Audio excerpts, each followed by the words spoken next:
Hi guys, I'm Kate Lower, and last week in the beauty segment we looked at personal image. This week, however, we're looking at business image. Julie Zanes joins me again today, where we'll be talking about the importance of business image. So let's get started.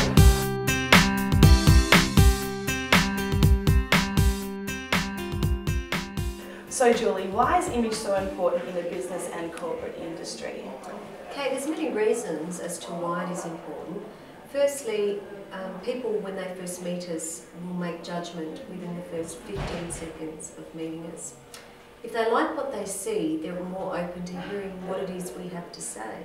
So it actually gets our foot in the door. Secondly, we look like we can be trusted when we're expressing ourselves positively in the workplace. We look like we're successful, even perhaps when we're not.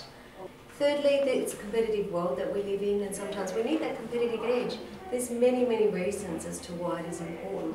It's also about the level of respect we give to ourselves, indicates the level of respect that we can give to others. Is business casual acceptable in Adelaide in the workplace? It was the case where business casual came in probably a few years ago, and there were so many industries that were actually changing their policy from looking professional and going more casually. It is a very, very dangerous line because a lot of people don't know how to do it. And statistics actually show, and research shows now, it is more acceptable to look professional than it is to look casual. Research also shows that the more casual you are, the more casual you look, the more casual your work performance. How important is our image when going for job interviews? Oh, it's extremely important. A job interviewer generally will make a decision within the first 15 seconds of you walking through the door. If they like what they see, they're actually open to hearing what it is you have to say. You get the opportunity to prove yourself. But generally, if a job interviewer does not like what they see, they've already made the decision that they're not going to take it further. Kate, what I'd like to do is introduce you to Anna White. Anna White, this is Kate Lower. Nice to meet you. From What Women Want. Anna works as a business consultant, and earlier what we discussed was business casual. And if we actually have a look at the way Anna is dressed today, she is doing more business casual business. Would you agree with that, Anna? I would agree with that. What I'd love to see for Anna is more of a corporate business look. So the way that we can actually achieve that is in a few ways. Firstly, what we need to do is perhaps find a jacket for Anna that is a little more tailored and structured, but one that works differently. We could lift the hem length as it's a little bit too long, which makes it even more casual.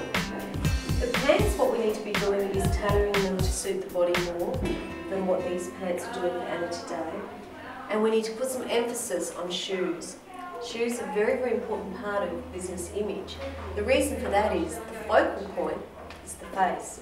The second point is the feet. So we look up, then we look down.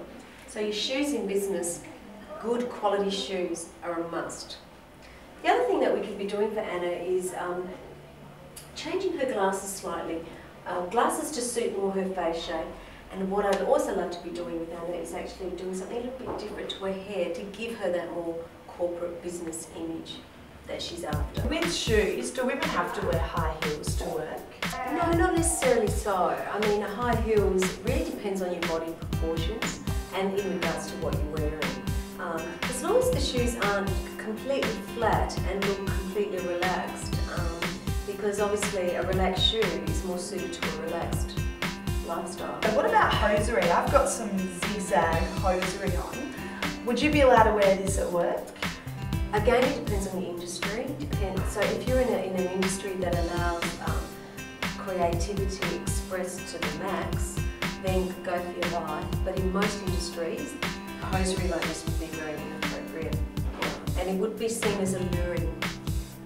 And women in business should never, ever, ever express alluring because they'll never be taken seriously for the right reasons. So what are some of the common mistakes that people make with their image in the business world? Well, some of the common mistakes are with women, a little bit of makeup shows professional. Too much makeup shows theatrical.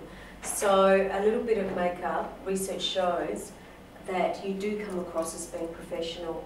There's many women out there that don't like to wear makeup. but to put energy in the face and to look more professional, we believe that makeup is a must. Glasses that are not cleaned are a credibility breaker. If you've got fingerprints all over your optical lenses, it's not a good look. Bad breath even, perspiration, body odour, dirty hair, or dandruff on the back of a black jacket that shows up immensely is a credibility breaker. One of the biggest mistakes people make, both men and women, is the shaking of one's hand.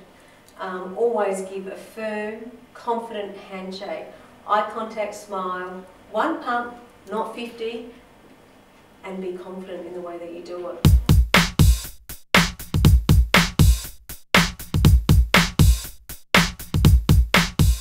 If our clothes don't fit us properly, it's not a good looking business.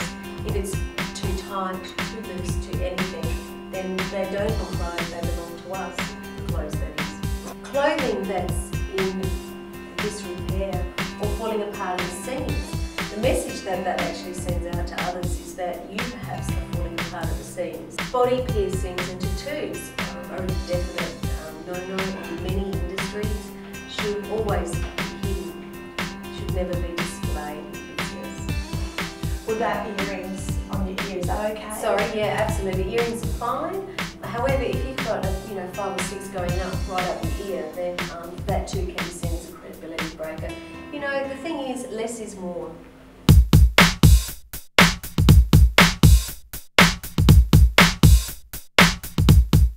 What sort of hairstyles are appropriate in working in the business world? I believe hairstyles should express personality.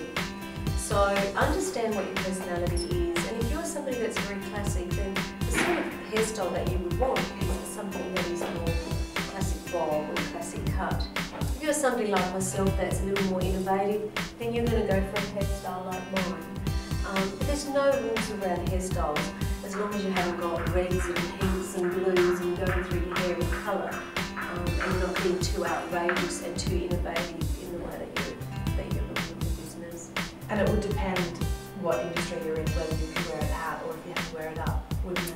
It doesn't matter anymore in regards to that. Gone are the days where women had to wear their hair up and weren't allowed to wear it down. Again, I just go back to saying that is more about be yourself, express your personality. A lot of women who do wear their hair up do that simply because they don't like hair in their face when they're working. So that's purely different reasons. But if you're going to wear your hair up, don't allow it to look boring. If that's not who, if you don't want that conservative look, then put it up, but put it up with a little bit of interest. Right now, there's a lot of trend around the rock chic look in Adelaide. And in saying that, there's some industries that you can certainly do that with, but there's many that you cannot. I've actually just bought myself a cute little number. I just get Anna to hold it up for you. There's the skirt and there's the jacket. If I'm going to wear a suit like this for business, I'm certainly going to make sure that the shirt that I'm wearing underneath it is very, very corporate, very tailored. The shoes that I wear with it are working well for the suit. But I'm certainly not going to be doing that, presenting to any corporate environment. This would be something that I would be doing with an industry that's a little more innovative, a little more funky, that allows me to express this.